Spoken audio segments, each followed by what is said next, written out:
안녕하세요. 금요사건 파일 디바제식합니다. 지난 2022년 7월 초 한 범죄 사건 소식이 인터넷을 뜨겁게 달궜습니다. 이 사건은 경상북도 안동 시내에서 벌어진 칼부림이었는데요. 20대 남성 가해자가 휘두른 칼에 역시나 20대 남성이 사망하게 된 아주 끔찍한 사건이었죠. 게다가 이 장면은 CCTV에 다 담겨서 모자이크 없이 온라인을 타고 퍼져나갔습니다. 그런데 이 CCTV 속 장면이 여느 칼부림 사건과는 조금 달랐죠. 이 피해자는 약 대여섯 명 되는 일행과 함께 있습니다. 그리고 영상 속 빨간 옷을 입고 있는 사람이 가해자고요. 그런데 사건 직전의 장면만 보면 오히려 피해자가 가해자를 먼저 위협하고 있는 것처럼 보여요. 가해자를 거세게 밀치기도 하고요. 그러다 순간 밀려나던 가해자가 흉기를 휘둘렀고 거기에 피해자가 주춤거리며 쓰러집니다. 당시 뉴스 기사에는 피해자 무리와 가해자는 같은 술집에서 술을 먹다 시비가 붙어 싸움이 났다 라고만 전해졌어요. 그렇다 보니 온라인을 통해 이후 뜻밖의 주장들이 제기되기 시작했죠. 그게 뭐였냐면 이 CCTV 속 피해자 무리는 사실 포항시에서 활동하는 조직폭력배라는 거예요. 게다가 또 어떤 네티즌이 나타나더니 내가 얘네들하고 같이 고등학교를 다닌 동창생인데 그래서 막 4명이 실명까지 언급합니다. 자기가 어렸을 때부터 잘 아는데 아주 약해 보이는 애들만 괴롭히는 악질 애들이다 라고도 말하고요. 사건 당일에도 괜히 시비를 걸고 힘을 과시하다가 이런 변을 당했을 거다라는 추측이 막 넷상에서 이어졌습니다. 근데 이러면 아무리 피해자라도 여론이 부정적으로 형성이 되겠죠? 여기에 새로운 내용까지 등장합니다. 사실 가해자가 범행을 저지르기 전에 약 1시간가량 이들에게 끌려다니면서 구타를 당했다는 거예요. 그 과정에서 가해자가 옷까지 벗겨진 채 쫓기는 듯한 모습이 포착됐고요. 자, 여기까지 나오면서 여론은 완전히 기울었습니다. 와, 이거 죽을 짓 했네. 가해자가 오죽했으면 그랬겠냐? 1시간 집단 구타? 이거 살인미수 아니냐? 심지어 가해자에게 양아치를 처리한 의인이다라는 댓글까지 이어졌습니다. 그런데 여러분, 반전이 있어요. 앞서 소개한 그 인터넷에 떠돌던 내용은 모두 잘못된 정보였습니다. 피해자를 포함한 그 일행은 조폭과 전혀 관련 없는 평범한 대학생들이었고요. 근데 확인되지도 않은 이런 루머가 기정사실화되면서 일순간 피해자는 죽어도 싼 사람이 돼버린 거예요. 이거 얼마나 분통 터진 일이에요.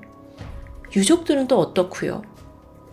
지금부터 이 사건의 진짜 전말을 소개하려 합니다. 때는 2022년 7월 4일 밤 12시 25분. 경상북도 안동시 옥동의 한 술집에서는 여름방학을 맞이해서 친구들끼리 다 같이 포항에 놀러온 남자 대학생 무리가 있었습니다. 23살 A씨를 포함한 친구들이었죠. 수상 레저를 즐기기 위해서 안동을 찾았다고 해요. 그날 술집에서 늦게까지 놀던 중이었는데 다소 신경을 거슬리게 하는 게 생겼죠. 그게 바로 같은 술집에 있던 또 다른 남성 김씨였습니다. 21살의 김씨, 그는 술집에서 일행을 기다리는 것처럼 보여요. 근데 문제는 마주치는 사람들마다 막 시비를 거는 거예요. 약간 어깨가 이렇게 부딪히면서 위협하고 약간 술에 취해 있는 듯 했는데요. A씨 일행은 다소 불편한 이 상황에 남자를 이렇게 흘깃흘깃 쳐다봅니다. 그러다 눈이 딱 마주쳤어요. 그러자 김씨가 기다렸다는 듯 내가 뭘 잘못했는데 왜 쳐다봐? 막 이렇게 일행한테 시비를 건 거예요. 근데 사실 A씨 일행들도 여태 술을 먹고 있었잖아요. 참지 않았죠. 자리에서 일어났고 그중 2명이 이 김씨를 술집 밖으로 데리고 나가서 몸을 밀치며 다툼을 벌였습니다. 사실 일행 4명의 김씨 혼자였기 때문에 조금 불리한 상황으로 보여요. 그러자 김씨가 슬그머니 자리를 피해요. 정신 차리고 집에 갔나 싶었지만 아니었습니다. 그가 향한 곳은 편의점. 거기서 가위 2개를 사서는 다시 술집에 나타납니다. 새벽 12시 35분 김씨가 술집에서 소리쳤어요. 야, 나 다구리한 새끼들 다 나와! 죽여버려! 양손에 가위를 들고 난동을 부리기 시작한 거예요. 완전 공격태세죠. 상황이 심각해진 겁니다. 그래서 이 일행들 중에 한 명이 일단 김 씨를 넘어뜨려서 제압하고 손에서 가위를 빼앗게 돼요. 이후에 술집 직원이 재빨리 와서 나머지 가위를 입수했고요. 당시 이 현장에는 김 씨가 앞서 다른 일행 친구들 기다리고 있다고 했잖아요. 그 일행들도 와 있었습니다. 이들은 아이고 얘가 많이 취했어요, 야 흥분했어요 라고 판단을 하고 그를 데리고 다시 밖으로 나가게 되죠. 근데 이때 그 김 씨라는 사람이 막 허공에 섀도우 복싱을 하면서 아주 격한 모습이었다고 해요. 그리고 그 사이에 이런 일이 막 벌어지고 있으니까 행인이 경찰에 신고를 합니다. 그리고 잠시 후 경찰이 김 씨가 있는 인근 공원에 도착했죠. 이때 김 씨가 태도가 돌변해요. 되게 고분고분, 약간 자기가 피해자인 것 마냥 상황을 설명하는 거예요. 근데 경찰은 뭐 이게 젊은이들끼리 술주정으로 벌어진 해프닝이다 라고 여겼고 별다른 조치 없이 자리를 떠나게 됩니다. 하지만 이때 사실 김 씨는 커터칼 한 개를 몸에 지니고 있었습니다. 경찰은 이걸 미처 알지 못했고요. 이후 김 씨 일행의 중재로 그는 피해자 무리들, 이 포항에 놀러온 피해자 무리와 화해를 하게 됩니다. 이게 어떻게 가능한지는 모르겠지만 어쨌든 화해를 했대요. 그래서 서로 나쁜 감정 다 털어버리자 하면서 같이 술자리를 갖기로 합니다. 그래서 이때 그 포항에 놀러온 피해자 일행은 김 씨한테 아유 동생, 왜냐면 이제 일행들은 20대 중반이었고 김 씨는 21살이었으니까요. 아유 동생, 술 한잔 합시다 하면서 이제 털털하게 술을 건넸죠. 또 여기서 김 씨 역시 아우가 한 잔 드리겠습니다 하면서 화기애애한 분위기가 연출됐다고 해요. 그렇게 잘 마무리가 되나 싶었는데 사건은 예기치 않은 데서 터졌죠. 새벽 1시 45분경 술집 영업이 거의 끝났고 일행이 다 같이 밖으로 나와요. 이때 몇 명은 담배를 피우거나 이야기를 하고 있었는데 마침 이때 그 김 씨의 핸드폰이 따르릉 하고 울린 거예요. 모두가 있는 자리에서 그가 핸드폰을 받았죠. 그러면서 이런 말을 합니다. 나 지금 병신 같은 새끼들이랑 같이 술 먹고 있어. 이 말 한마디로 분위기는 한순간에 급변했습니다. 그 일행 중 한 명이 김 씨 어깨를 밀치면서 야, 너 지금 뭐라 그랬어? 항의를 하죠. 또 다른 일행이 그를 막 말리면서 아유 그냥 갑시다. 그냥 우리 갑시다. 막 이렇게 막 합니다. 그러니까 사실 이게 어떻게 더 이상 이게 술에 취해서 이런 건지 상대할 가치를 좀 느끼지 못한 거예요. 결국 그 망언을 하게 된 김 씨는 자리를 떠나게 되죠. 하지만 아까와 마찬가지로 자리를 피하기 위함은 아니었습니다. 새벽 2시 27분인데 이번엔 다른 편의점에 들어가서 공업용 커터칼을 추가로 구입해요. 그리고 이 과정에서 자기가 막 분에 이기지 못해서 윗옷을 스스로 벗기도 합니다. 그리고 술집으로 향했죠. 우도 벗은 상황에서요. 근데 마침 이 A씨 일행이 이 차를 가려고 거리로 나온 참이었거든요. 김 씨와 마주쳤죠. 그러면서 동생, 많이 취했으니까 이제 집에 가라고 하고 무시하고 지나치려 합니다. 근데 위도 벗고 있고 김 씨가 흥분해서는 길을 막아요. 그리고 내가 다 죽여버린다 막 이러는 거예요. 2분 뒤 결국 참다 못한 A씨가 나섰습니다. 길막을 하고 있는 김 씨를 좀 밀쳐내요. 근데 김 씨가 당황한 듯 뒷걸음질 쳤죠? 그리고 이때 장면이 CCTV에 담겨있던 내용이에요. 근데 순간 김 씨는 미리 준비한 공업용 커터칼을 들고 A씨를 향해 2차례 휘두릅니다. 그리고 추가로 한 번 더 휘둘렀을 때 이게 하필 A씨 목 부위를 정확히 찌르면서 약 10cm가량의 자상을 남기게 되죠. A씨는 피를 뿜으면서 바닥에 쓰러졌어요. 같이 있던 일행 모두 너무 순식간에 벌어진 상황에 얼어붙었죠. 그리고 김씨 또한 그걸 잠시 지켜보더니 그대로 현장을 도주합니다. 다행히도 인근을 지나가던 간호사가 있어서 피해자 A씨에게 다가와 막 응급조치를 했긴 했어요. 하지만 상처가 너무 깊었죠. 우측 경동맥이 절단되면서 이제 한순간에 굉장히 많은 피가 쏟아져 나온 겁니다. 결국 A씨는 기도 및 목혈관 손상으로 숨을 거두고 말았습니다. 한편 범행을 저지른 김씨는 약 400m 정도 떨어진 근처 아파트 단지에서 경찰에 체포됩니다. 당시 그는 전혀 추가 조사를 할 수 없을 정도로 심각한 만취 상태였어요. 그러면서 자기는 기억이 나질 않는데요. 와, 진짜. 이 김씨 도대체 어떤 사람일까요? 그는 인근 정육점에서 일하면서 고기 해체 보조와 배달 일을 했다고 해요. 아무래도 칼에 좀 능숙했던 사람인 것 같죠? 그런데 이 신상이 알려지면서 사실 그 당시 또 다른 엉뚱한 피해자가 나왔는데요. 김 씨가 일했던 그 정육식당의 상호명이 노출됐거든요. 근데 그 식당의 둘째 아들이 김 씨라더라 라는 헛소문이 퍼져나간 겁니다. 그래서 실제 그 당사자가 아니 이런 루머로 인해 우리 가족과 내가 고통받고 있다 라고 호소하기도 했고요. 그런데 무엇보다 미치고 팔짝 뛰는 건 피해자의 유가족이었습니다. 자, 포항에 놀러갔던 대학생 아들. 하루아침에 사망한 것도 모자라서 조폭으로 낙인 찍혔고 아무것도 모르는 사람들이 야, 너 죽을만 했다, 잘 죽었다 이런 소리를 하니까 너무 억울하고 울분 터지죠. 아니 그런데요. 애초에 어쩌다가 인터넷에 뭐 김씨가 그러니까 가해자 김씨가 1시간 넘게 끌려다녔다, 집단 폭행을 당했다 이런 루머가 퍼진 걸까요?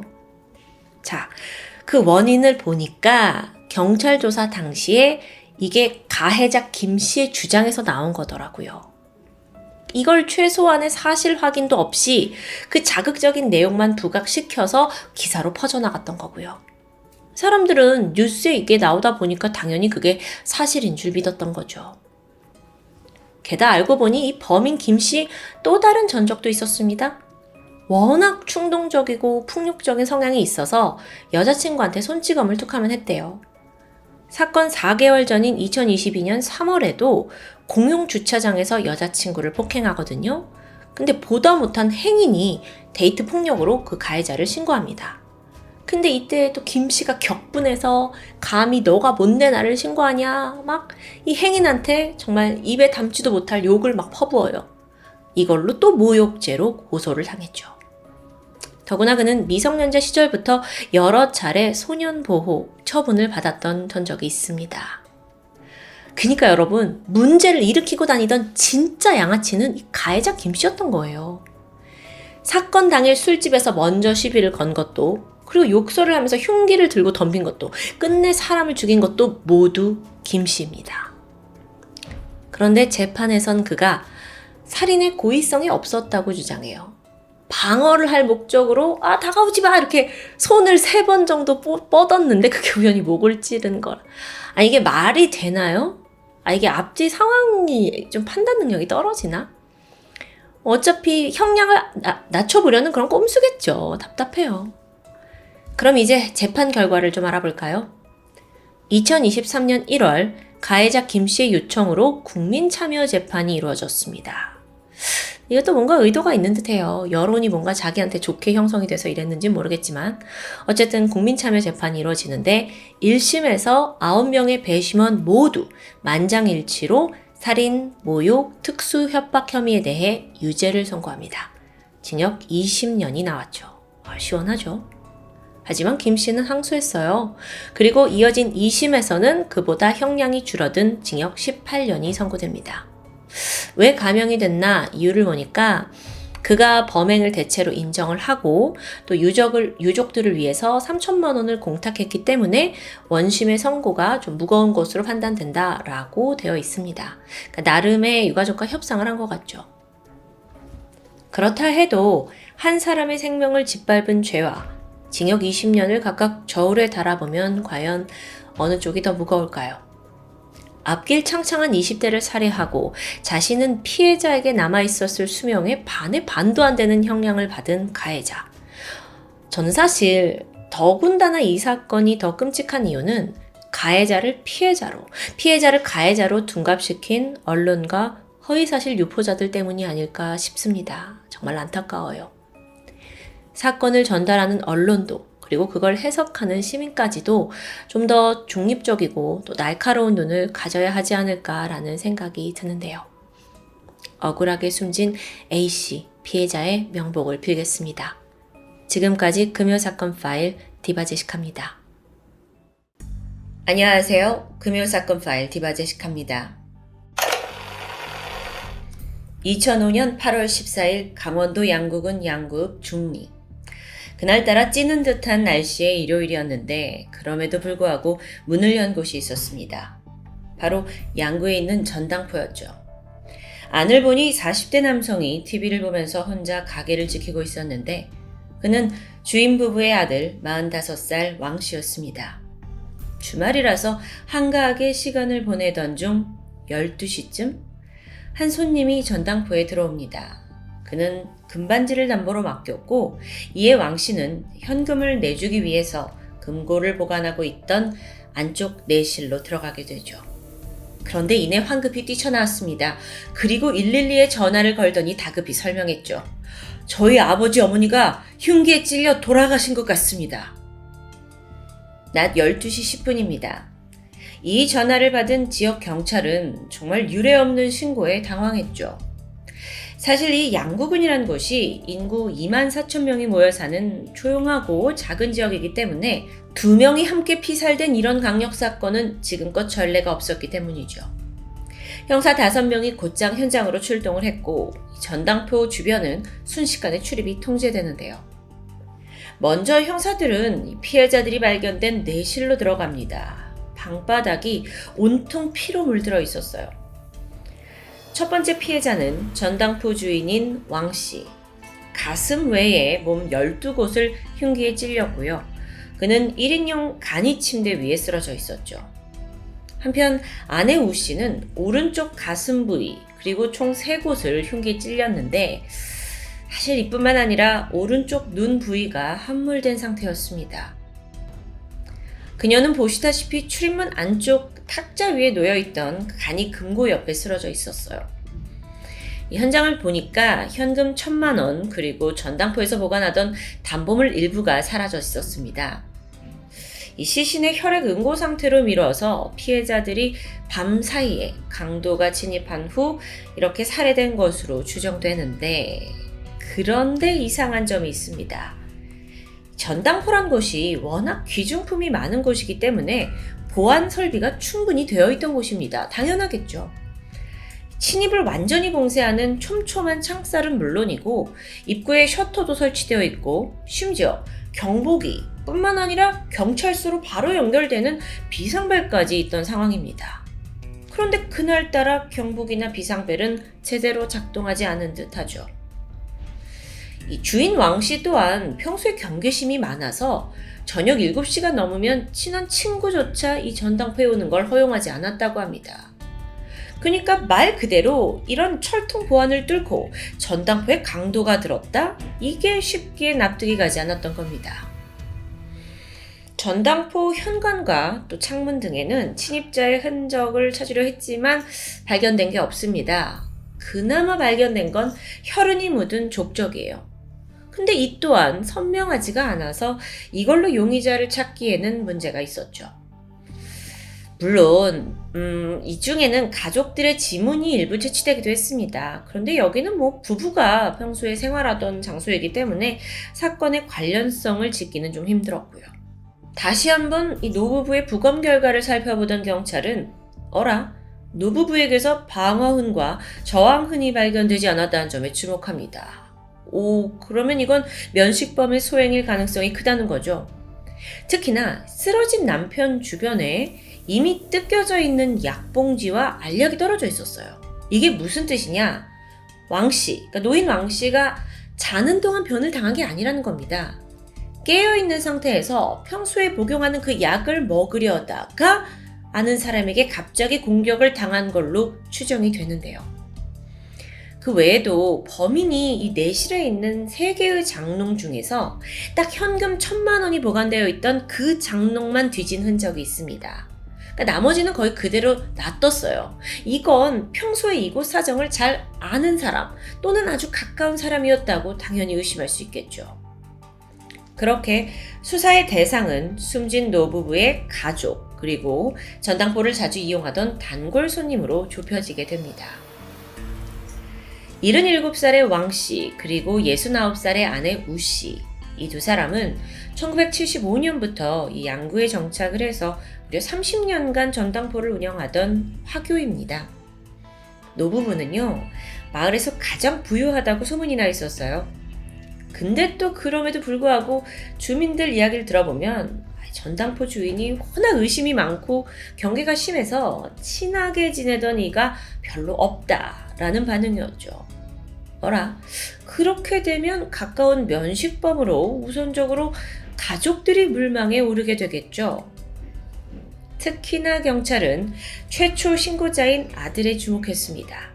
그리고 혹시나 증거가 있나 싶어 압수수색도 하면서 수사에 나섰지만 가족들은 아니 부모를 잃었는데 이건 너무한 거 아니냐 라면서 강하게 거부 반응을 나타냈는데요.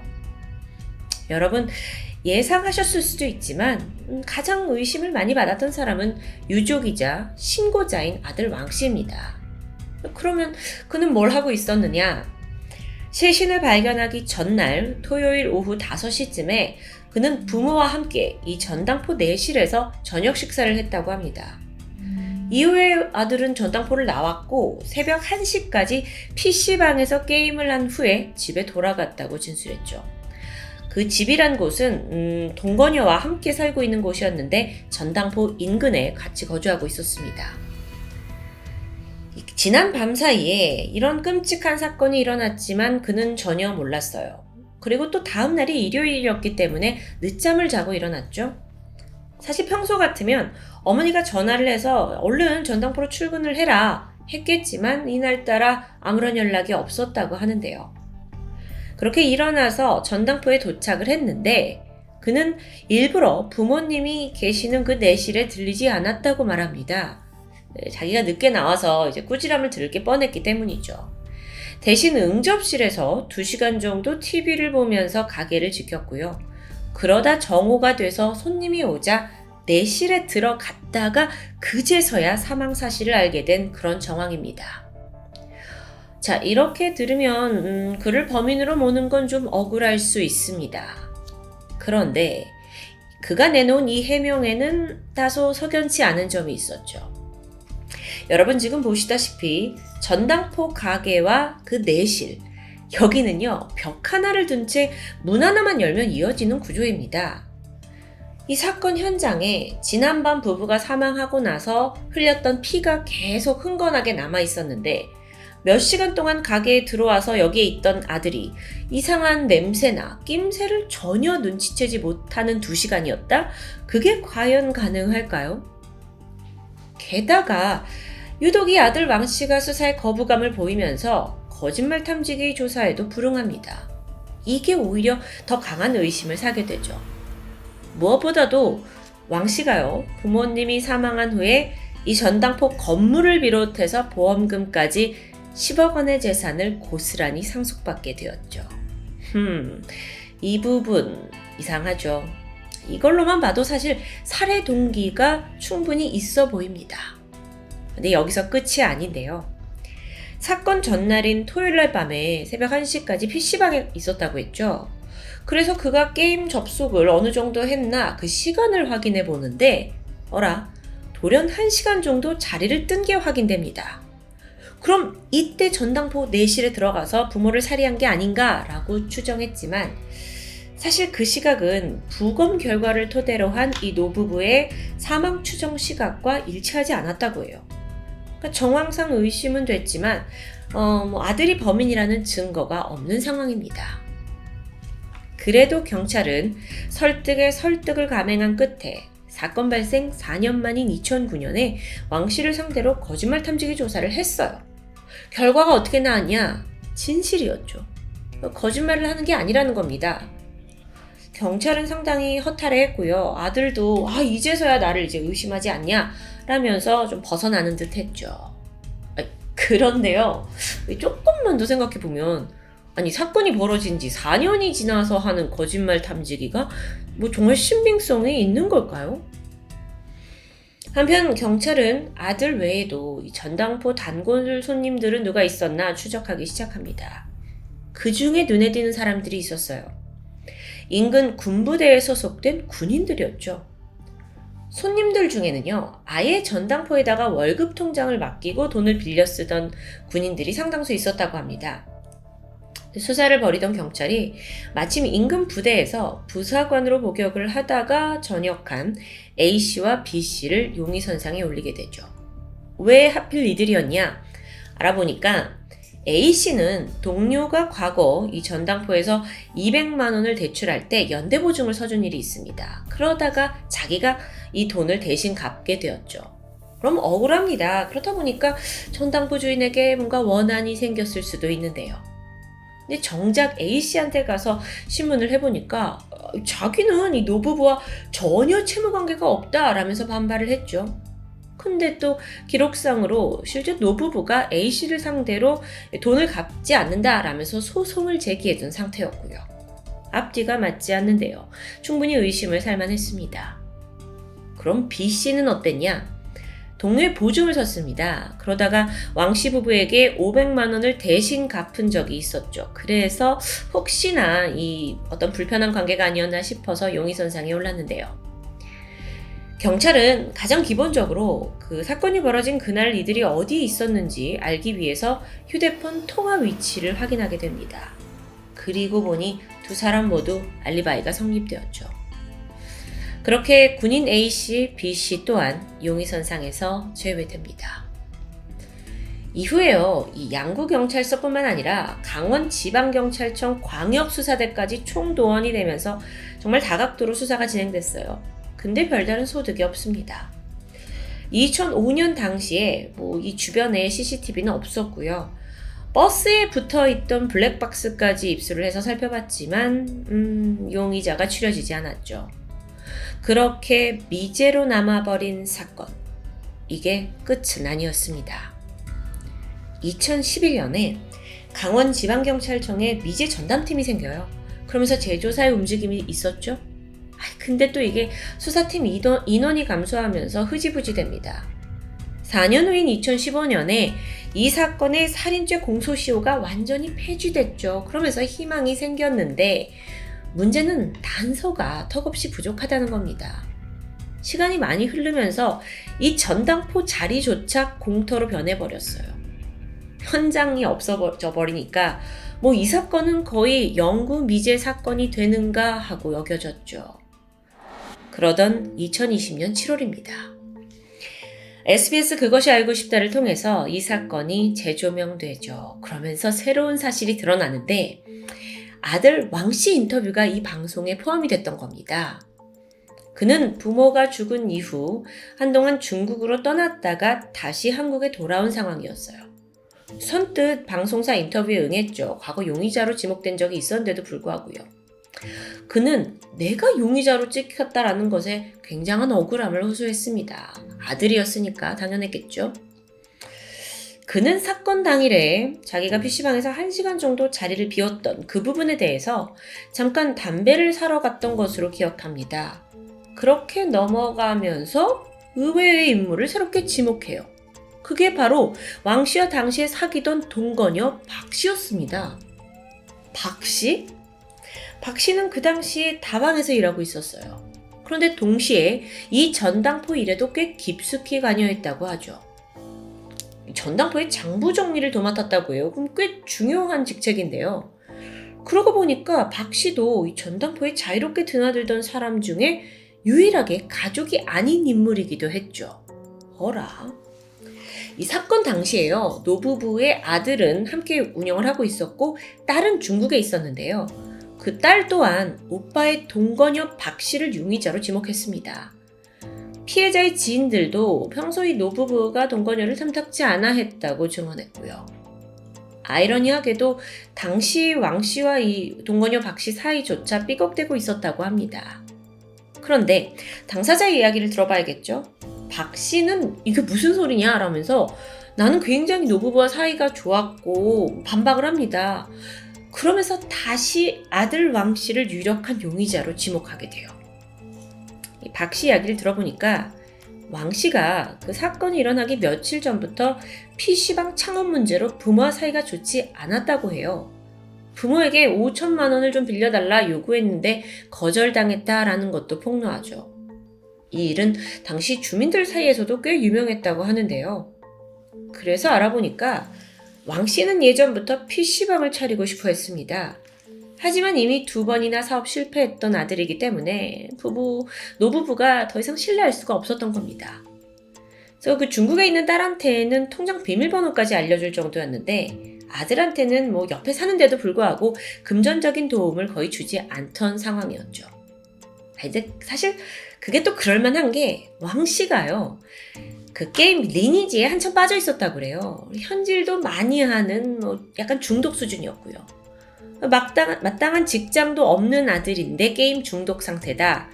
겨우 아버지 전당포에서 일을 하고 있었는데 이런 아들을 아버지가 좀 못 믿어 했던 것도 맞고요. 그렇다면 범인이 아들이란 말일까요? 과연 그 동거녀 박 씨의 말이 사실인지 진실을 파헤치기 위해 최면 수사가 이뤄졌습니다. 그리고 이때 박 씨가 새로운 기억을 떠올리게 돼요. 시신 발견 전날인 그 2005년 8월 13일 토요일에 오후 5시에서 6시 사이쯤 박 씨가 전당포 근처를 지나다가 우연히 그 앞에 쪼그려 앉아있는 왕 씨를 발견합니다. 근데 이때 전당포 셔터가 반쯤 내려가 있었죠. 박 씨가 안에 부모님 계시냐? 라고 물어보는데 아들 왕 씨가 안 계신다. 그래, 운동하러 가셨나? 라고 중얼거렸다고 합니다. 여기에 박 씨가 더운데 노인네들이 미쳤나? 라고 받아치게 되죠. 이 기억을 해내게 된 건데요. 자, 이 짤막한 순간 이게 아들 왕 씨에게 굉장히 불리하게 해석됩니다. 왜 그러냐면 여러분 앞서 기억하시나요? 왕 씨는 오후 5시에 부모님과 저녁 식사를 했다고 진술했습니다. 그런데 굳이 박 씨에게 그때 말을 한 건 부모님이 안 계신다고 운동하러 가신 것 같다고 말을 했죠. 오라, 또 다른 모순점도 발견됩니다. 왕 씨는 조사 당시에 자신이 출근을 했을 때 전당포 셔터가 올라가 있었다고 했어요. 문이 열려 있었다고 진술했죠. 그래서 부모님이 당연히 안에 계시는 거다. 그러니까 문을 열어놨다라고 생각을 했다는 겁니다. 자, 그렇다면 이 전당포의 문 상태가 굉장히 중요해지는데요. 박 씨는 그 전날에 셔터가 반쯤 닫혀 있었다고 했어요. 정말 왕 씨 말대로 아침에 열려 있었던 걸까요? 상황이 어땠는지 정확히 알 필요가 있는데 이때 중요한 목격자가 등장합니다. 바로 인근 PC방 사장님이에요. 오늘 사건엔 참 PC방이 많이 나오네요. 그의 기억을 되짚어보면 새벽 2시 퇴근을 하던 길에 문득 본 그 전당포의 셔터는 굳게 내려가 있었다고 합니다. 시간적으로 이때 부부는 두 분 다 안에서 이미 사망한 상태였죠. 자, 그렇다면 아침에 셔터가 올라가 있었다는 왕 씨의 주장은 거짓이 됩니다. 경찰은 만약에 다음날 왕 씨가 전당포 문을 직접 따고 들어갔을 수도 있다. 그럼 그가 열쇠를 소지하고 있었을 거라고 생각하고 수색을 했는데 근데 또 열쇠는 찾지 못했어요. 이 와중에 왕 씨는 뭐라고 하냐? 나는 전당포 문을 연 적이 없다! 라면서 모르쇠로 일관했고요.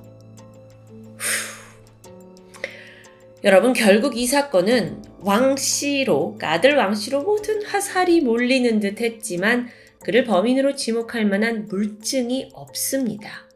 그래서 지금까지 장기미제 상태에 머물러 있고요.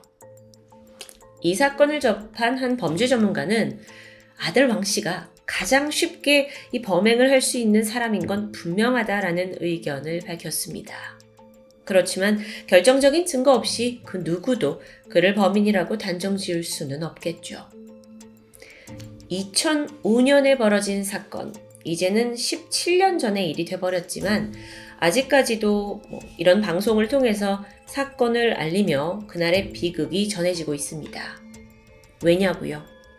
어디엔가 존재하고 있을 그 범인이 혹여라도 완전 범죄를 했다는 승리감에 도취되어 있지 않을까 싶어서겠죠. 그 범인의 죗값은 시간이 지나도 결코 가벼워지지 않을 겁니다. 지금까지 금요사건 파일 디바제식합니다.